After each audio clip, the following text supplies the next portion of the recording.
This is an NBC News special report. Good day, I'm Zinklea Samwa. We are coming on the air with breaking news at the White House, where President Trump is set to speak at a news conference. He's speaking right now after the Supreme Court's final decision day of this term. Let's listen in. What they've done, and really, it's been an amazing period of time. This last hour, there are people elated all over the country. I've seen such happiness and spirit. Sometimes you don't see that, but this case is very important. I was elected on a historic mandate, but in recent months we've seen a handful of radical left judges effectively try to overrule the rightful powers of the president to stop the American people from getting the policies that they voted for in record numbers. It was a grave threat to democracy, frankly, and instead of merely ruling on the immediate cases before them, these judges have attempted to dictate the law for the entire nation.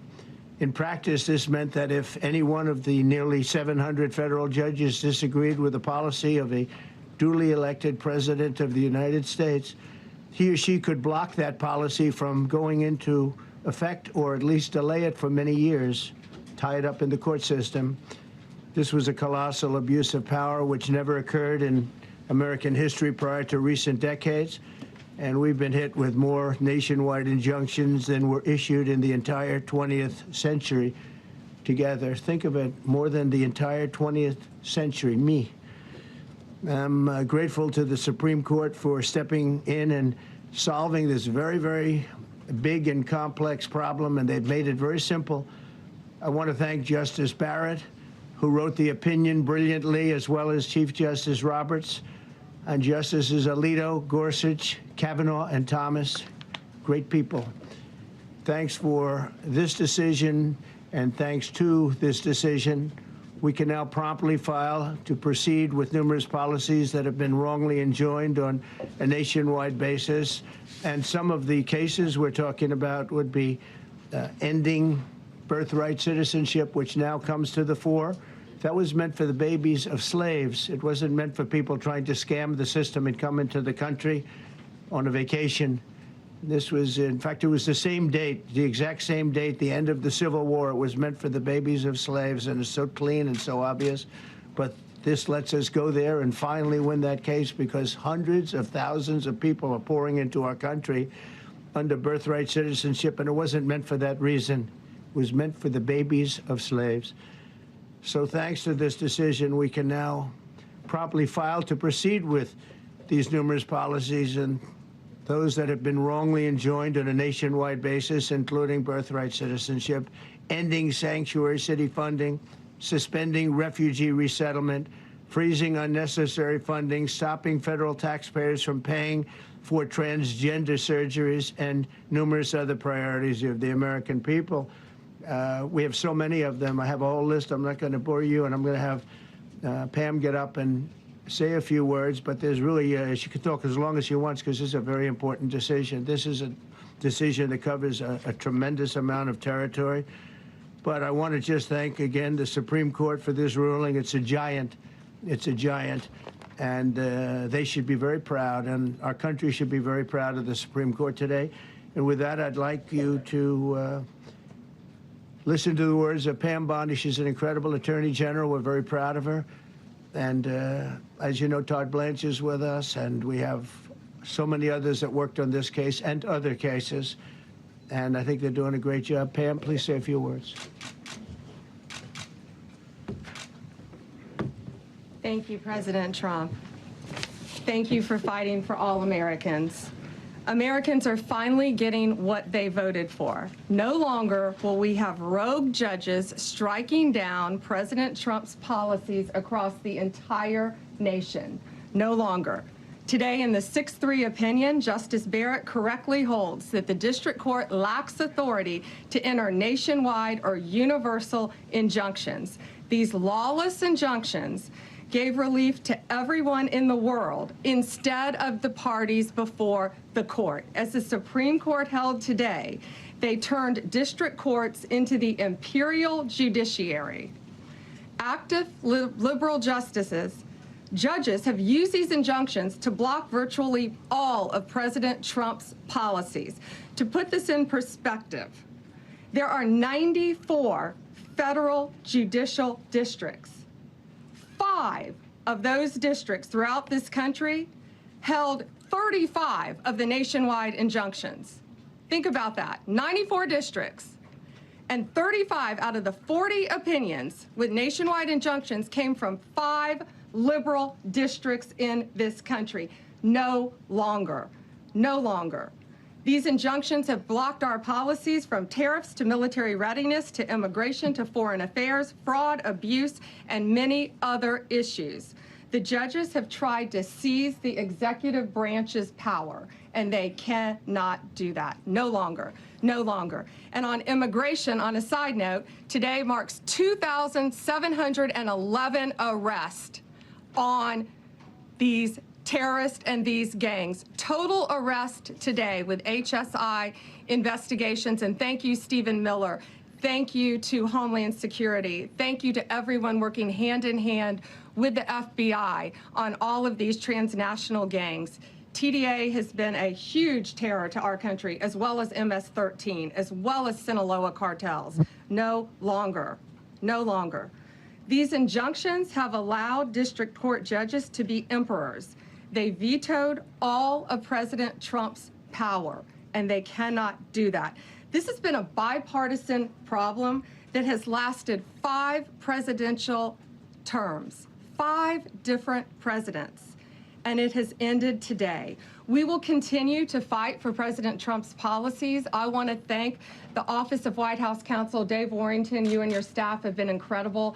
Our Solicitor General's office, John Sowers, Sarah Harris, and Todd Blanche and Emil Bovey. Todd's going to say a few words because we've had another major ruling today on transgender books and some other great wins that we've had. But no longer will they have this power in our country. It is the president's authority under his executive branch to do everything to fight for the American people, and he will continue to do that. That's why he was overwhelmingly elected. Thank you. Thank you. Today's a great day for the rule of law. It's a great day for the Justice Department, and it's one that's been a long time coming and one that every American should have been waiting for with bated breath. And so I echo what the President said and Attorney General Bondi, that the Supreme Court did a great thing today, not only for this administration, but for every American in this country. If not for the injunctions case, we would be here talking about another great decision that came down today, the trans books case, which restores parents' rights to decide their child's education. Seems like a basic idea, but it took the Supreme Court to set the record straight, and we thank them for that. And now that ruling allows parents to opt out of dangerous trans ideology and make the decisions for their children that they believe is correct. And so we thank the Supreme Court for that. There's been multiple decisions over the past several weeks that just show why this nationwide injunction ban had to happen. For example, what I mean by that is local district court judges issuing decisions that are clearly contrary to law just because they don't like the policy of President Trump. And when it gets to the Supreme Court has to correct it. But that takes time. The Attorney General thanked our lawyers, and I'll do it again. Our lawyers are working 24 hours a day, 7 days a week to fight these injunctions and to emergency appeals, emergency stays, going back to the district court judge, asking them to change their view. And so their hard work is really paying off today, but over the past few weeks. We had a stay of an order that prevented DHS from moving aliens to a third country. We had a stay of an order that stopped the Department of Defense from implementing military readiness, the EO that President Trump signed. We had another stay of an order forcing reinstatement of fired executive branch employees entirely within the President and Article 2, his right to do. We had a stay of, as you all know, of numerous DOJ cases. And again, every one of those stays requires a tremendous amount of work and effort by the lawyers and parties involved, and they should be doing other work. They should be doing the work that the President and this administration demands and has a right to demand, and not fighting these local judges who don't make decisions based on the law. They make decisions because they just simply don't agree with the administration's decision about a policy, and that's wrong. Thank you. Any questions? Yes, for Pam, please. Go ahead. Sure. Thank you, Madam Attorney General. So as you know, the Supreme Court did not rule on the underlying constitutionality of the President's birthright citizenship order. So what is the plan now? Are you going to try to implement the EO just in states where there isn't a legal challenge? Yes, so birthright citizenship will be decided in October in the next session by the Supreme Court, unless it comes down in the next few minutes. I guess it could come down. I think they're still deliberating right now on some cases. As you heard, we just got transgender books, which is a huge win. But most likely, that will be decided in October in the next session. However, it indirectly impacts us because, as you correctly pointed out, if there's a birthright citizenship case in Oregon, it will only affect the plaintiff in Oregon, not the entire country. So yes, it's indirectly, but that's pending litigation, and we're waiting on that in the next term. And how concerned are you that the Supreme Court will come back and determine that the executive order is unconstitutional? We're very confident in the Supreme Court. But again, it's pending litigation, and that will directly be determined in October, but it indirectly impacts every case in this country, and we're thrilled with their decision today. Peter. Madam Attorney General, thank you for being here to take our questions. A couple questions to the both of you. The EO had a 30-day grace period before it goes into effect. Is there any thought about trying to make it effective immediately within that period of time? We're going to follow the law. We're going to make those decisions, and we're going to do what's right in the bounds of the law. And then the DOJ didn't ask the justices to rule on the merits of the birthright citizenship ban. Just for explanation purposes, why? Sure, because that's going to come down in October in the separate. This was huge because it's indirectly impacted today. As I said, it's case by case. Let me reiterate, of the 35 of the 40 nationwide injunctions filed against this president, against his executive authority as President of the United States, 35 of them came from Maryland, D.C., Massachusetts, California, Washington. I mean, that's crazy. These 5 districts. So yes, it indirectly impacts us. It will be a separate decision in October. Next question. Thank you, Mr. President. A question for you, sir. Do you believe this ends the power of the lower court judges to stop your agenda? Do you see this as a full green light for your agenda going forward? Well, you'd have to really speak to the lawyers about that. But this is really also a decision based on common sense. It didn't work the other way. It was a disaster where somebody from a certain location in a very liberal state or a liberal judge or a liberal group of judges could tie up a whole country for years because their decision would sometimes take years to overturn. We've overturned many of the decisions, but it would take years to do it. And we have to act quickly when it comes to illegal immigration. We have murderers, killers, we have drug dealers, we have what they've allowed to come into our country. Should never be forgotten. It should never be forgotten what they've done to our country, and we have to be able to act very quickly, and we're going to do that. Thank you. Just as Amy Coney Barrett, sir, I know that you praised her and her opinion here in this case. She has taken some heat, though, from some of your supporters who have labeled her weak, a squishy, a rattled law professor. What is your take on that? I don't know about that. I just have great respect for her. I always have, and her decision was brilliantly written today. From all accounts, yeah. Transgender rulings, Mr. President. What would you say to Americans who fear that this is more and more concentration of power in the White House and the executive? Well, this really brings back the Constitution. This is what it's all about, and this is really the opposite of that. I mean, the question is fine, but it's the opposite. The Constitution has been brought back. Thank you so much, President Trump. Illegal crossings in the border are 0 now. 0. Does everyone hear that? 0. Trump 2028! Do you intend, President Trump? Who's that guy? I like him.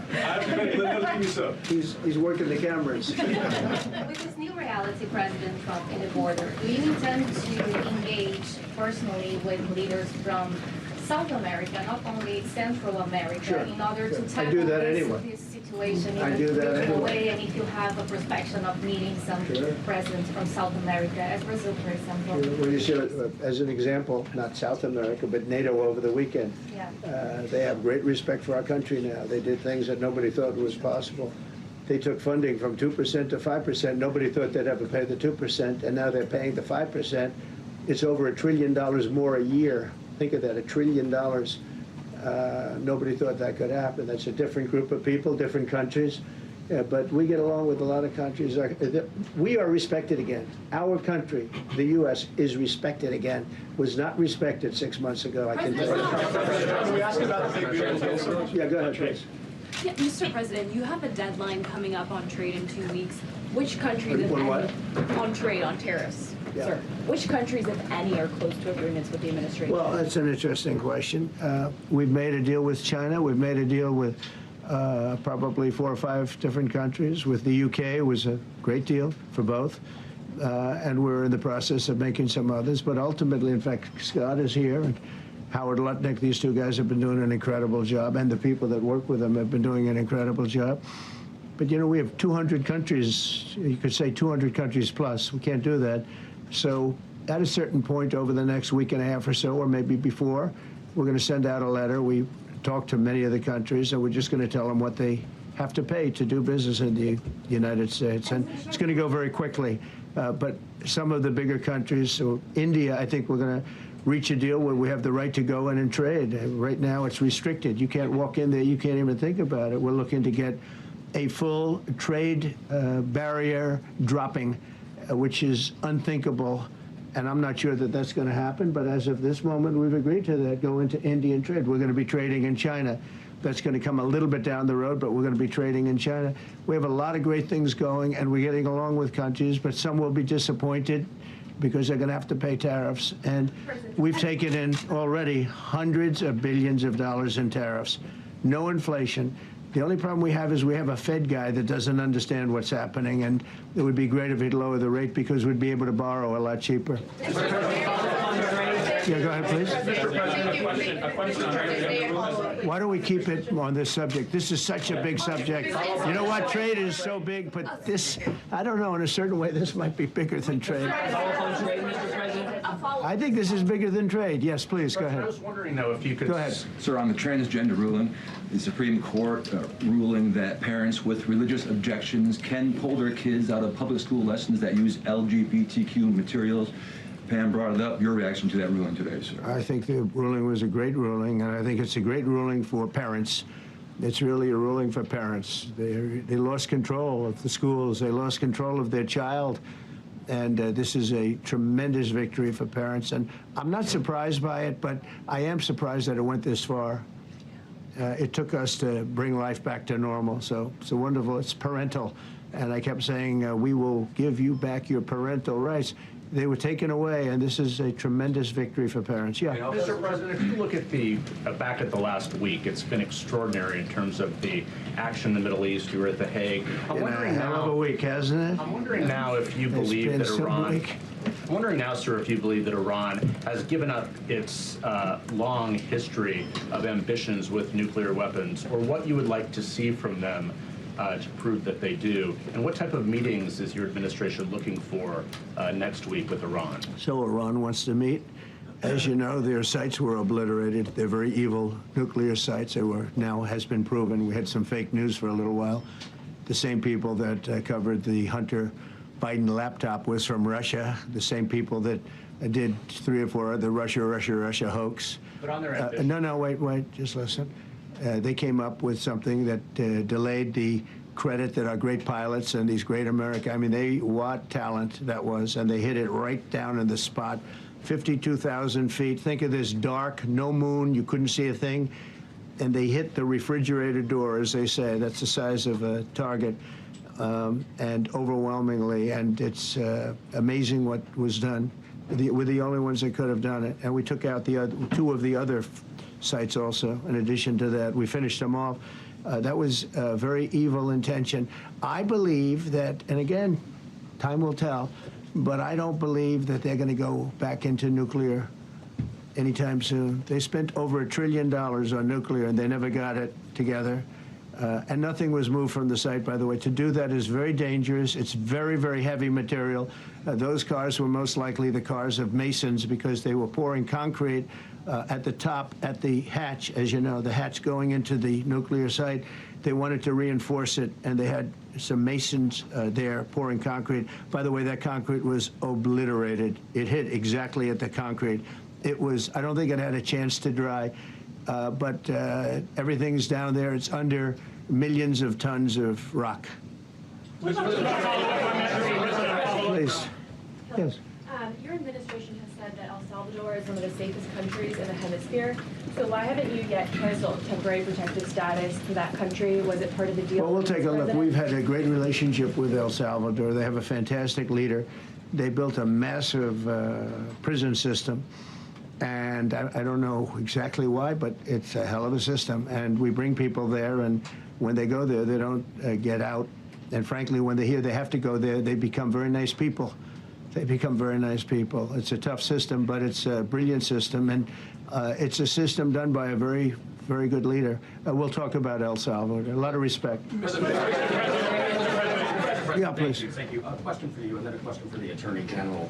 As you go into negotiations and talks with Iran, are you demanding not only that there would be no uranium production inside of Iran, but also that Iran would turn over all existing stockpiles of uranium? Well, you know, we're a little early for that, but something like that, yeah, we'll do something like that. Let me say that I've been saying for 25 years, even as a civilian, you cannot let them have a nuclear weapon, and that's what happened. It's been obliterated. It would be years before they could ever get going, and I really think it's probably the last thing. They have to recover from a hell of a tough war. Would you also be demanding that the IAEA have full rights to inspect in Iran? Or somebody, yeah, or somebody that we respect, and then including ourselves. And a question for both the President and the Attorney General. Under birthright citizenship, if this is implemented, who would be tasked with actually vetting citizenship?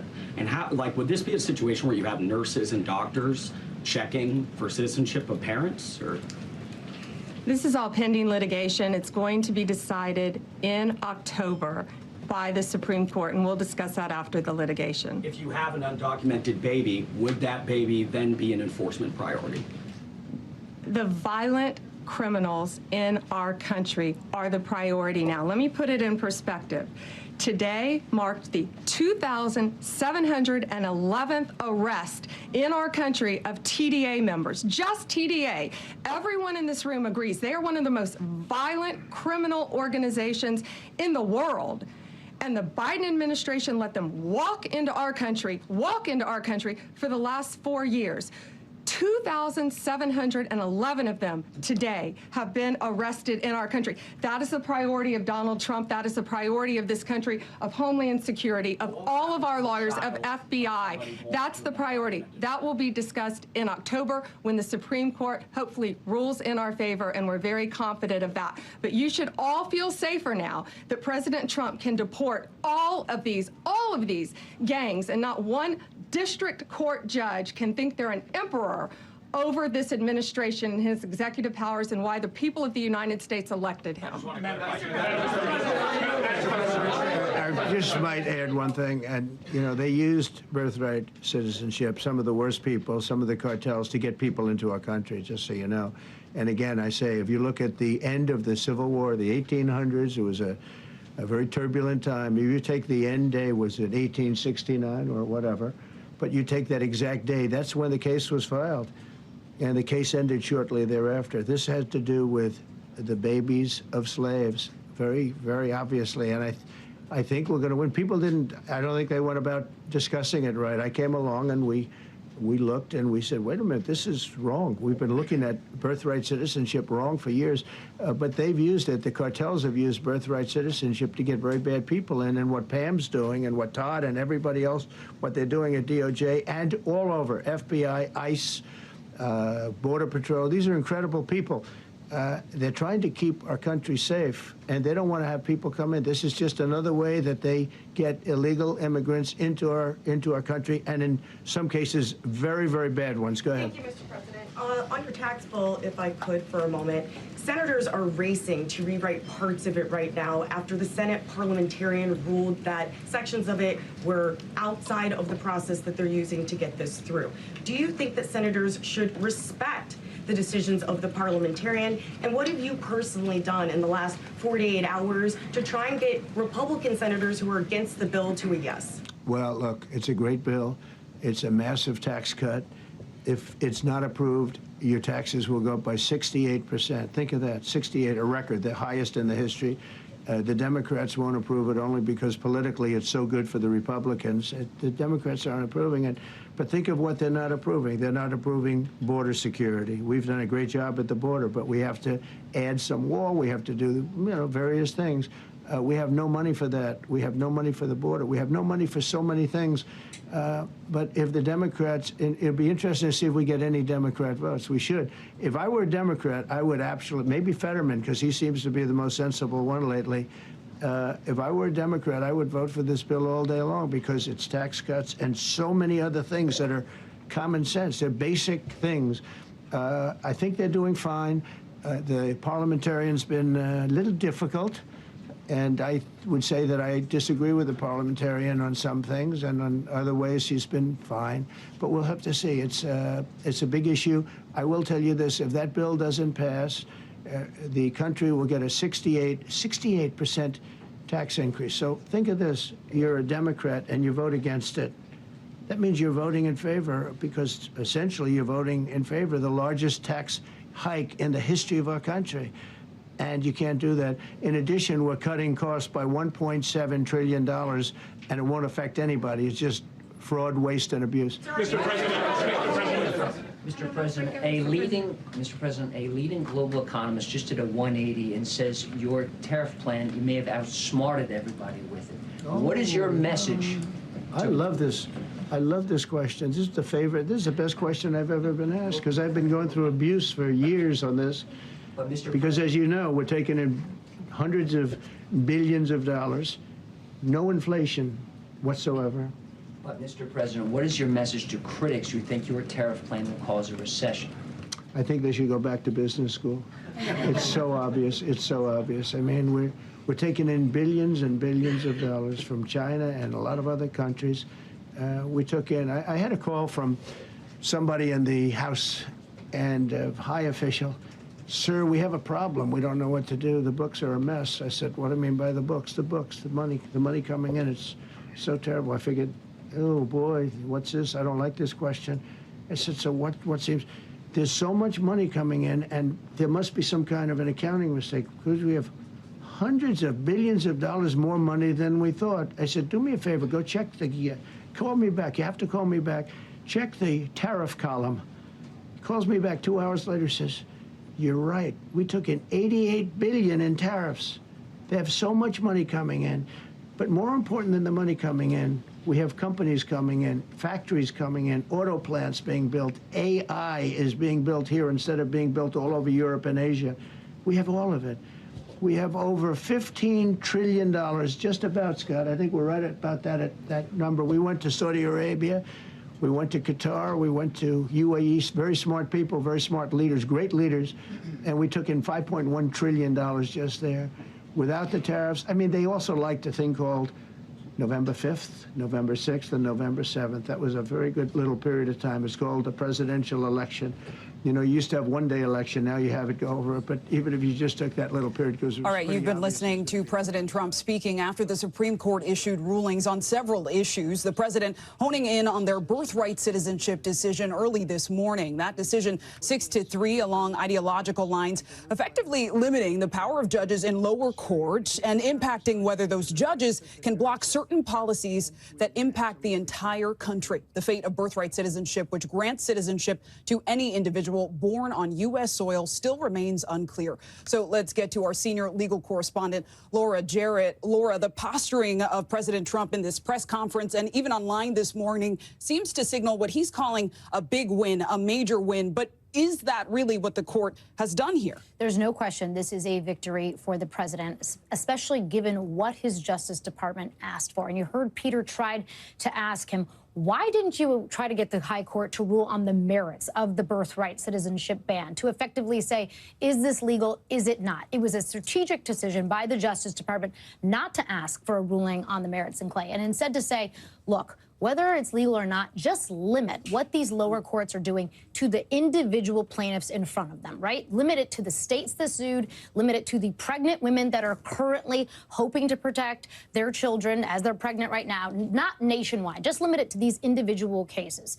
The reason for that is obviously that if they think that the individual plaintiffs are going to prevail, but they can still have it go into effect elsewhere, they're willing to take that gamut. So, for instance, in 30 days from now, if for whatever reason the birthright citizenship EO is not banned nationwide, that means that a pregnant person is not going to have any protection in the state of Alabama, in the state of Texas, in the states that are not protected, but they would have protection in the state of Washington. And that's sort of the patchwork ruling of citizenship that the states had warned about and said, the states had said to the justices, you don't want that. That you want the court to speak with a uniform voice for across the entire country so we can have clarity about citizenship across this entire country.